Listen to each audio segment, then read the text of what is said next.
All right, y'all, welcome back to the show. It's Anti-War Radio. And I got Will Grigg on the line. He writes the blog Pro Libertate at freedominourtime.blogspot.com. Although it's not really right to call it a blog, as in like, hey, everybody look at this YouTube or something like that. Each one is a standalone essay, and all of the highest quality. Of course, he does an inordinate amount of work on local police abuse of citizens in this country, and of course on the empire and all kinds of other great things like that. Welcome back to the show, Will. How are you doing? Scott, I'm doing great, and thank you so much for those kind words. Oh yeah, well, I mean, and pardon me for neglecting the book Liberty in Eclipse, which is excellent.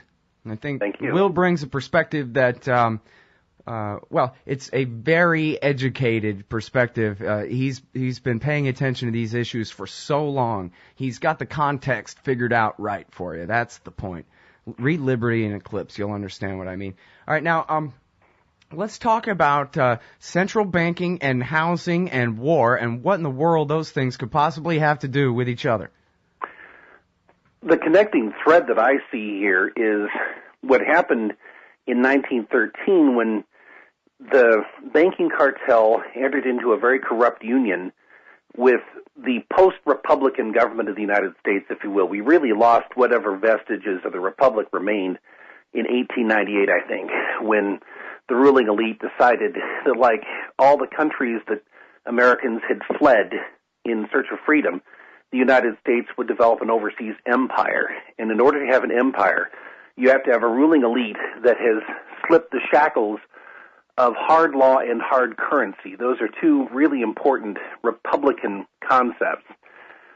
Whatever you think about the Constitution, the fact that the Constitution was intended to be hard law and that it mandated hard currency represented a limit on what the ruling elite could do. And so if you're going to emulate the imperial example of all those European powers that had been considered in some sense to be the contrary or negative example to what America aspired to be, you have to treat the Constitution as a so-called living document, as a series of suggestions rather than hard, fast, black-letter limitations on government power, delegations of specific authority.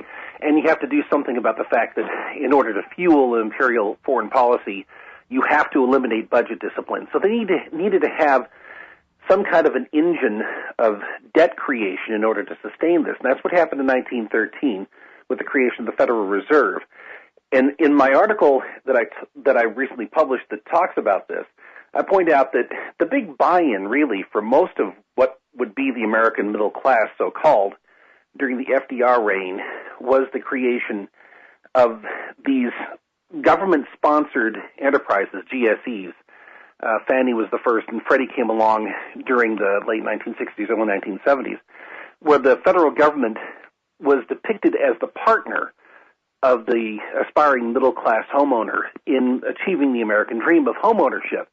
And suddenly, rather than being this malignant entity that was undermining the middle class by debasing the currency and devaluing the savings and investments that we had made, stealing stealthily from our bank accounts as we slept, suddenly the Federal Reserve and the federal government were a sort of benign type of an entity in the sense that they were helping us to achieve this American dream that was being fueled and funded by fiat currency, in other words, through force and fraud. It was set up as an imperial mechanism, and then as part of FDR's sort of renegotiation of the relationship between the federal government and the individual people, suddenly this became seen as part of the foundation of the American dream. And of course, this is all based on illusion, as most dreams tend to be. I'm not talking about dreams aspirationally. I'm talking about that state of mind in which we find ourselves living in a formless and substanceless fantasy world, and the rules of gravitation and physics aren't quite the same. And I used the model of this film, Inception, by Christopher Nolan, which I watched with my sons and my wife, Corinne, probably about a dozen times or so. It rewards repeated viewings because, unlike most ephemeral pieces of entertainment, there's actually some thought involved in this. In some ways, it reminds me of a Philip K. Dick story or some of the dystopian literature about how governments and ruling elites create altered states of mind in order to entrap people. And in Inception, of course, there's this description of how time dilation occurs when you're sleeping. Something that seems to occur over the course of days or weeks or even decades actually would occupy just a couple of seconds of time in the real world. And so in this controlled dreaming environment that's posited in this film, the shared dreaming environment where people work at stealing information as corporate spies and saboteurs by invading the dreams of people and manipulating them psychologically, you have this sense where you can become addicted to living within this fantasy. But there are real consequences. The longer you stay in this dream state, you leave attended the maintenance of your physical form, and eventually if you descend into what is called limbo, you can actually die in your dream state. Your physical body can go into atrophy, and you can die while you're living out this protracted fantasy. And the other really dangerous thing about the world described by Nolan's movie is the idea that you lose the distinction between actual reality and the dream state you're living in. And the key to this is something called a totem, which is a tangible item with a specific weight and texture and balance that you would recognize. And that, for me, was a really compelling metaphor for the gold standard. The one thing that had tethered the government to reality before 1913, actually before 1971, really, August of 1971, was the fact that there was some link between the currency and gold, something that had a finite quantity, specific properties, it was divisible, it was malleable, it was considered innately precious. And by 1971, what had begun in 1913 was consummated when Richard Nixon closed the gold window. This was done primarily because both engines of this apparatus of imperial control and despoilation were running at full capacity. You had the overseas war in Asia, and you had the Great Society welfare state going full guns, and suddenly foreign creditors were demanding that they be paid in the actual physical currency rather than in the IOUs, which is essentially what the fiat or the quasi-fiat dollar become. And the actual default occurred in 1971, the actual default on government obligations. Suddenly the federal government was going to pay IOUs with more IOUs. And that put us, I think, to use the Inception analogy again, that put us into a situation where we were in free fall, and really what I think has happened is that we've got the final kick, that is to say the final violent, or we're enduring the last series of final violent kicks that were used once again in the Inception model to wake people out of their dream state. What's happened is that since 2008 we got several of them, and I think this fall the kicks that we're going to experience as the next phase of the financial crisis erupts will make those kicks feel like love taps in comparison. So the dream is collapsing, and it has to collapse. If we're going to survive, we have to be wrapped out of this torpid, somnolent, shared delusion that we've been living in for a number of decades. It's going to be robustly unpleasant. But once again, it all has to do with the dynamics and nature of the warfare economy. We've had a situation where the middle class is supposed to buy in to this shared delusion. And this is something that was created originally for the benefit of the imperial class, particularly for the war-making element of that apparatus. And they're willing, I think, in order to get people into a frame of mind, or a frame of mindlessness might be a better way of describing it, suitable to perpetuate or to apparently to perpetuate this dream. They're willing, I believe, to pull the last card out of the deck, and that is the idea that war is the ultimate stimulus program. This is something I think you and I have discussed before, and Scott, I know you've discussed it with other people. But way back in 1944, John T. Flynn, who was, of course, the heroic enemy of every element of the imperial state, said that militarism is the one great glamour public works project upon which a variety of elements in the community can be brought into agreement. That, I think, is where we're headed as the final stimulus program. Oh, man. Well, there's so much to go over there. We'll get to some of it when we get back from this break. It's Will Grigg. His blog is Pro Libertate, Freedom in Our Time, .blogspot.com. The article is called The Dream is Collapsing. We'll be back right after this. All right, y'all. Welcome back to the show. It's Anti-War Radio. I'm Scott Horton. I'm talking with Will Grigg. He keeps the blog Pro Libertate at freedominourtime.blogspot.com. We're talking about his latest piece, The Dream is Collapsing. And that dream, he says, is that we can have a central bank just print us up a bunch of money and everything will be great. But my question is this: if the Fed was created back in 1913, and during various states of war, they've had us on different levels of gold standard or not, and no gold standard at all since 1971, how in the world has this thing lasted so long if it's not based on sound economics?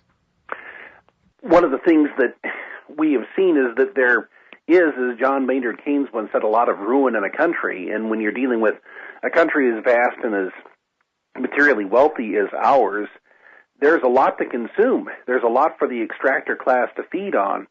And one of the things, in my opinion, and in the opinion of other people who've studied this to a greater depth than I have, that has kept the fiat dollar going since 1971 has been this accord with the charming people who run Saudi Arabia, the so-called petrodollar accord. And there are a lot of people, I think Karen Kwiatkowski is among them, who believe that one of the reasons why Saddam Hussein was taken out, one of the reasons why the empire has been bearing its fangs in the direction of Iran, and took out Muammar Gaddafi as well, was the fact that these people have all been talking about moving away from the petrodollar architecture, which has sustained the fiat dollar as the world's reserve currency, in spite of the fact that it's a fiat currency backed by nothing other than the so-called full faith and credit of the world's largest and most profligate debtor nation in human history, for that matter.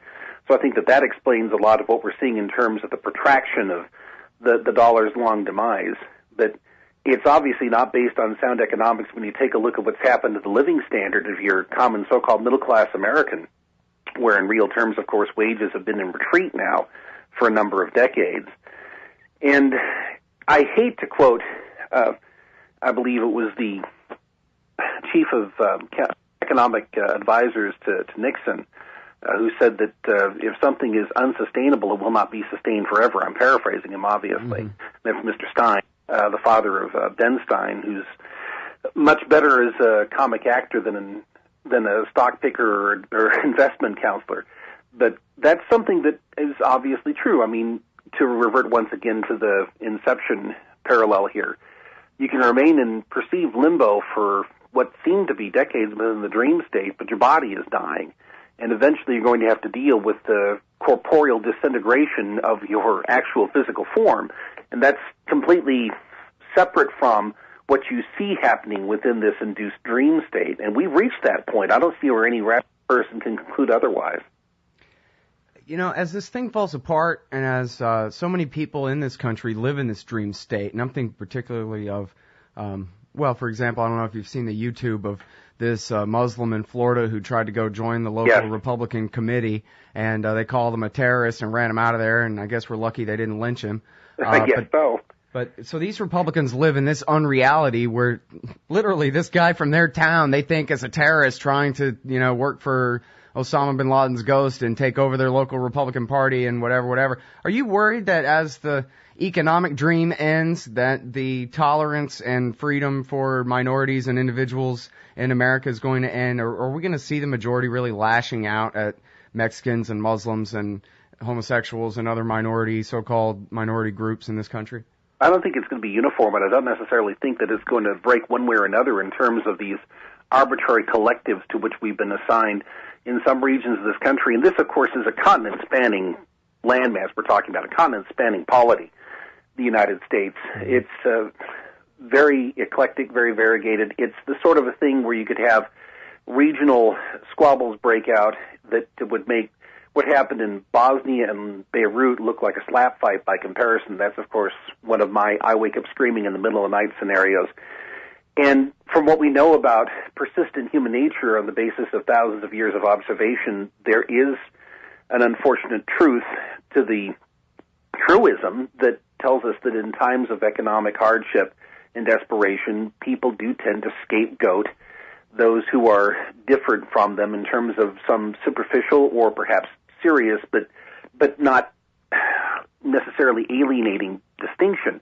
And the religious distinction here, of course, between Muslims on the one hand and then Christians and Jews on the other is certainly something that has been highlighted over the last couple of years by people who are predatory opportunists and utterly cynical, in my opinion. And this is something that has been, if you will, sort of a fissure that has been pried open over the last couple of decades.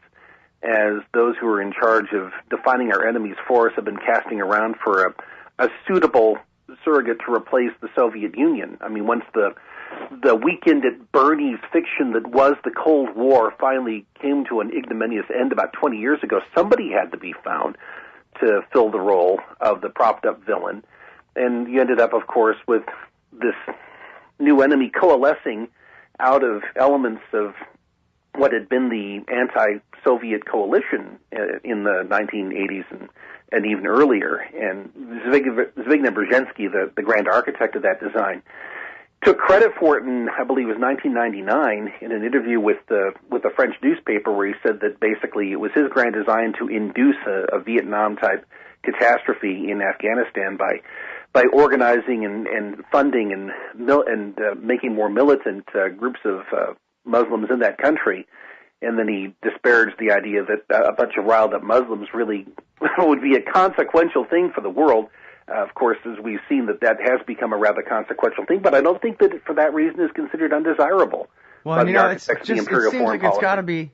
Seems like it's got to be so much more dangerous, because you got to figure back then you had the whole Red Scare and everything, when in reality, outside of the Roosevelt administration and, say, the National Review, there just weren't that many communists in America really to be worried about having under your bed. But we do have Muslims here, and if they're guilty of something just for being Muslim, I mean, this could get really, really bad. Yeah, that could be a scene that would lead to something akin to a subterranean coal fire that would erupt at various points across the country. And I think that there are people who are eagerly abetting this, because they're the sort of people who profit, they're misery profiteers and conflict profiteers. I mean, the Frank Gaffneys of the world have made a very handsome living by either inflating or inventing threats of that kind.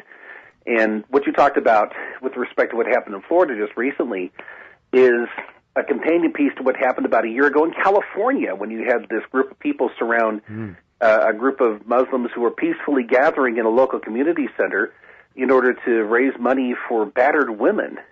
Suddenly, you had these vituperative, spittle-flecked, hateful people surrounding a group of Muslims, and the narrative that's being written for us by the neocons would have us believe that we should sympathize with the bullies and not with the bullied, that the people who are being bullied were the real threat. And that's the sort of thing that, once again, makes me think of Christopher Nolan's almost inexhaustibly fascinating cinematic masterpiece here, where you have, within this dream state, a type of defense mechanism that springs into place when people start examining what's really going on, when people have invaded the subconscious of a targeted individual to steal something out of his memory, and they become aware that this is going on, then suddenly there's this defense mechanism that switches on. And the thing is, in his film, it's a healthy thing, because it turns on the actual source of, if you will, the infection of the insinuation being made by the enemy.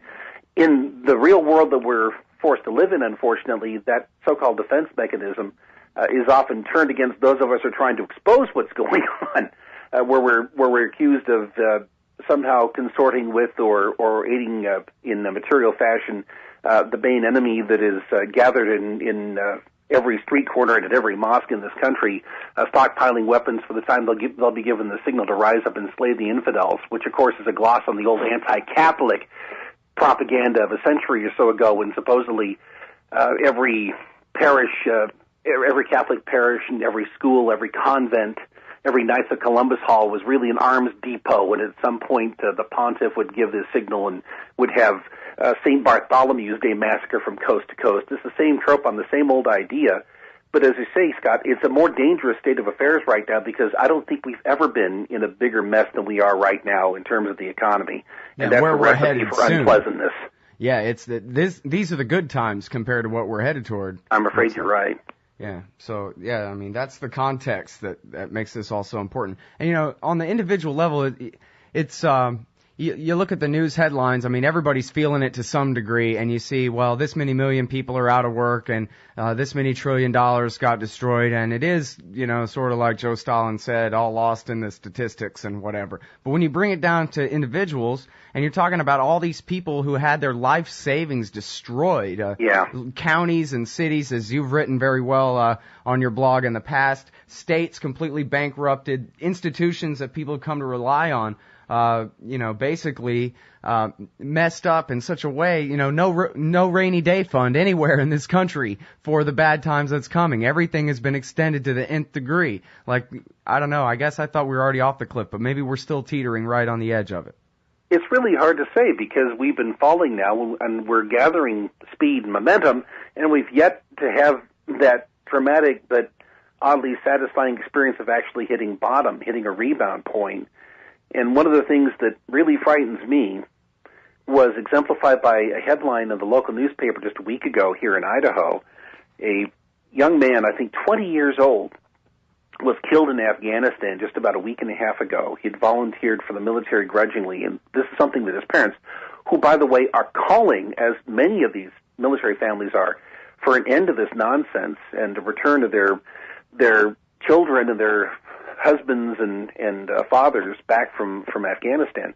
They pointed out that the reason why he enlisted in the first place is because the business where he was working was pulled under by the economy, and he had no other place he could get a job. And he was led to believe, and of course military recruiters are happy to abet this misunderstanding, he was led to believe that he could have an MOS that wouldn't lead him to combat in a meat grinder somewhere in Afghanistan or Iraq, and within a year or so he was dead. And that's the sort of thing that has happened time and time again over the last 5 or 6 years. Back when the economy was supposedly rosy, you had a huge recruiting windfall of people being driven into the military by the bad economy. And now some of them are mustering out, and there's no place they can find actual productive work once they come home. Right. Well, like Hillary Clinton said, when you're in a hole, you've got to grab a shovel and get to digging. And so, she really did say that, too. I need to go back and see if I can find the exact footnote from before, but I remember her saying it on TV. So, I mean, this goes back to what you were saying, too, about the dollar and the possibility, at least, that these wars are based on intimidating any country who thinks they might trade their oil in any other currency than ours, they're going to learn the hard way otherwise. Look at all the trillions of dollars we've spent and all the wrecking of the economy that we've done in order to enforce that. That's exactly the biggest threat to the dollar, not Muammar Gaddafi or Saddam Hussein. Yeah, that's exactly right. And I think that much was obvious decades ago to people who were paying attention, and years ago to people who, like myself, were a little bit slower on the uptake. And by now, this is one ironic benefit of the position we're in right now.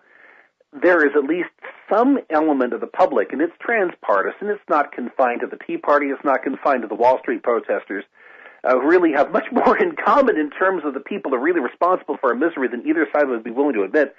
Some elements of both of those movements are starting to understand the real threat, the real enemy, and the real source of the problem. It doesn't have anything to do with people who are living in mountain redoubts in Pakistan or Afghanistan. It certainly didn't have anything to do with admittedly despicable thug subcontractors like Saddam Hussein. I mean, the real problem is right here, and it's one that we have to address in terms of cleansing the inner vessel, which is something that a lot of people who profess to be devoutly religious never really focus on in terms of a policy prescription. They always they allow themselves to be manipulated into perceiving somebody on some distant shore as the cause of our problems, rather than the type of introspection that most religious traditions really demand of people who are serious about them.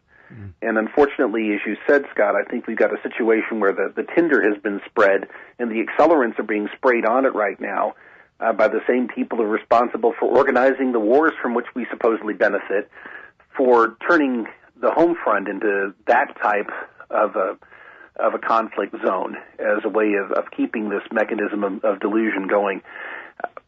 There is, I suppose, cause for optimism here that at some point they're going to run out of actual wealth to steal. I mean, they'll never run out of zeros. They can always add zeros to the national debt, to the deficit, to the national debt.